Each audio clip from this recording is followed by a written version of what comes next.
Dadier, président Sangaré, la collecte est très bonne. La moisson est très bonne. En Côte d'Ivoire, nous avons 13 853 978 signatures. À l'extérieur, nous avons 12 913 513 signatures, donnant un total général de 26 767 291 signatures.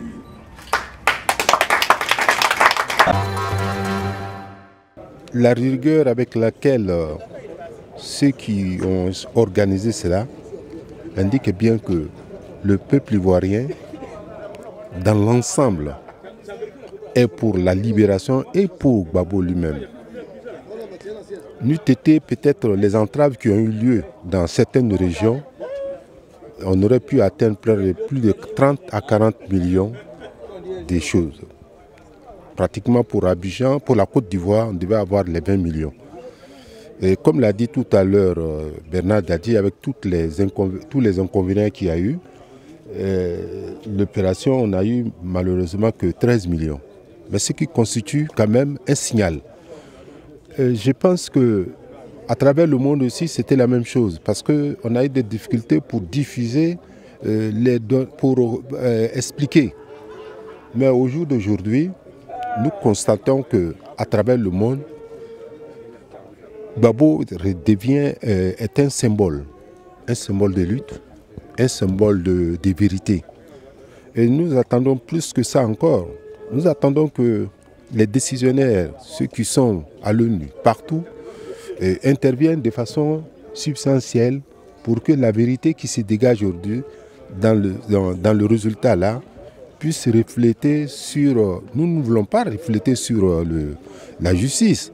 C'est la justice qui doit regarder la vérité à travers l'action ou l'opinion qu'a voulu montrer, c'est comment s'appelle ce résultat-là. Et je souhaite plutôt que le pouvoir en place comprenne, en tire leçon. Parce que ce pouvoir qui ne représente que 3% de la population de la Côte d'Ivoire doit comprendre, 3% encore en argent, doit comprendre qu'on ne s'amuse pas avec le peuple. Ce peuple-là a dit, faites venir notre président, faisons la réconciliation et construisons la Côte d'Ivoire, non pas par ethnie, mais la Côte d'Ivoire de façon normale, telle que nous avons vécu. C'est ce que je peux dire sur ce résultat-là, qui est un résultat éclatant, un résultat qui interpelle les dirigeants actuels qui ont volé le pouvoir et qui interpelle ceux qui se sont mis à se mettre avec ce pouvoir et qui ont installé un homme qui n'a pas de popularité. S'il avait la popularité, on n'allait pas avoir près de 14 millions d'intervenants. Voilà ce que je peux dire. J'espère que ça va influencer, tout au moins, permettre, les gens vont réfléchir, la communauté dite internationale va réfléchir. Et je l'ai dit, le président Gbagbo compte. Et il était un élément important, indispensable pour la réconciliation. Elle ne peut pas se faire sans Laurent Gbagbo. Et je sais qu'en homme de paix, le président Gbagbo, quand il reviendra la main dans la main avec les autres acteurs politiques, que sont le président Ouattara et le président Bédié et le président Soro. Je pense qu'ensemble, je crois que je rêve de cette image-là, de voir tous ces grands leaders-là parler que de paix et développement. Parce que les Ivoiriens aspirent à la paix. Les Ivoiriens veulent la paix dans ce pays. Et la paix ne peut passer que par la libération du président Laurent Gbagbo. Et quel est le message que vous pouvez donner à toute la population ivoirienne et au pouvoir en place? Je crois qu'il faut garder la foi, il faut avoir l'espoir. Moi, personnellement, j'ai la foi, j'ai l'espoir. Et je crois que nous rêvons, parce que, comme je dis, le rêve est permis. Si nous rêvons tous ensemble, ce rêve deviendra réalité. Et j'ai foi qu'en 2017, ce rêve deviendra réalité.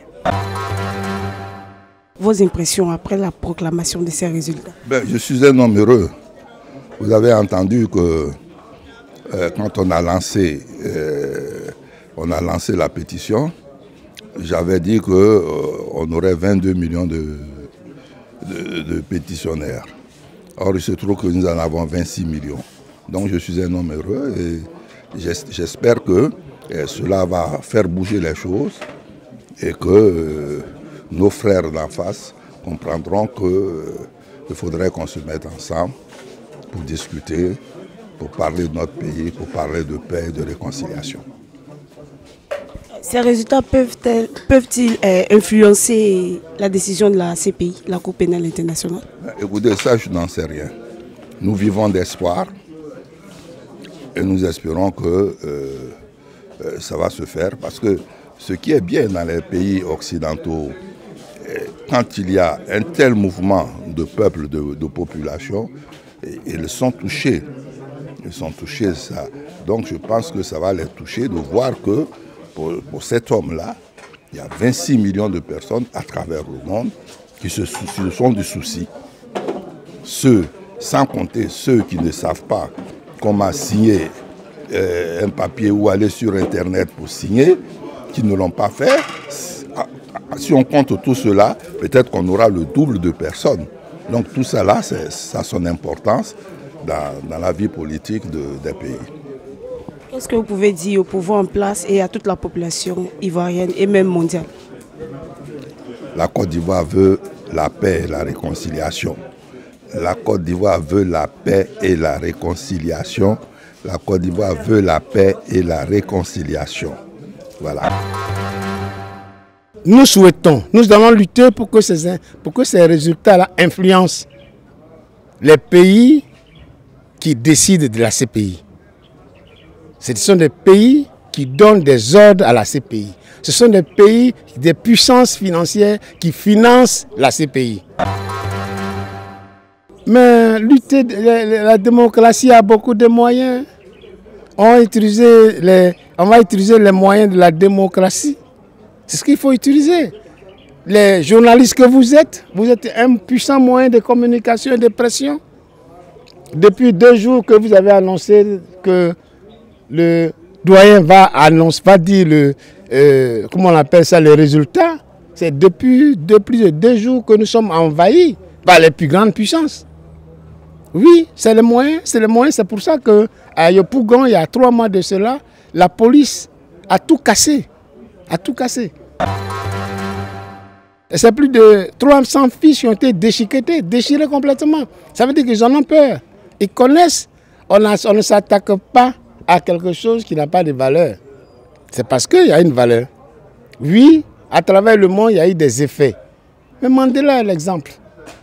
Au-delà de Mandela, il y a beaucoup d'autres exemples.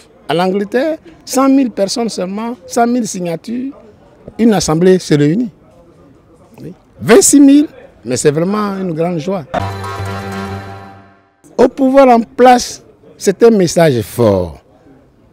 On ne fait pas le développement dans le désordre, dans la violence. C'est depuis 11 avril, les Ivoiriens de l'Afrique ont compris. On a tous compris. Les Ivoiriens peuvent se parler entre eux. Créons ensemble cette condition. On ne peut pas continuer à maintenir dans les liens de l'injustice et de la brutalité une grande partie des Ivoiriens. Avec la peur, on ne peut pas faire le développement. Il faut la réconciliation. Il faut la réconciliation. Aujourd'hui, on a fait notre point de presse, sans violence. Est-ce que la Côte d'Ivoire, le régime d'Alassane Dramane Ouattara est tombé? Alors pourquoi? Qui se donne les moyens de se défendre? Que les autres aussi, qui sont à l'opposition, s'opposent. Et il va s'améliorer, mais il ne veut pas, il refuse. Le monde entier, regardez les chiffres. C'est 12 millions à l'extérieur, des signatures collectées à l'extérieur. Et je vous assure que jusqu'à présent, il y a des signatures qui nous proviennent. Mais il faut arrêter. C'est pour ça que nous avons arrêté. Hier encore, avec l'ambassadeur Kokora des États-Unis, il disait, mais je suis dans une région, nous avons une manifestation, on est en train de signer, qu'est-ce qu'on fait? J'ai dit, ben vraiment, communiquez-moi ce que vous avez. Avant que vous envoyiez à l'huissier, on a dû négocier à l'huissier pour qu'on tienne compte. Hier, nous avons envoyé plus de 400 000 signatures. On était déjà à 600 000 signatures. Les gens continuent de signer. Donc, voyez-vous que le monde entier nous écoute.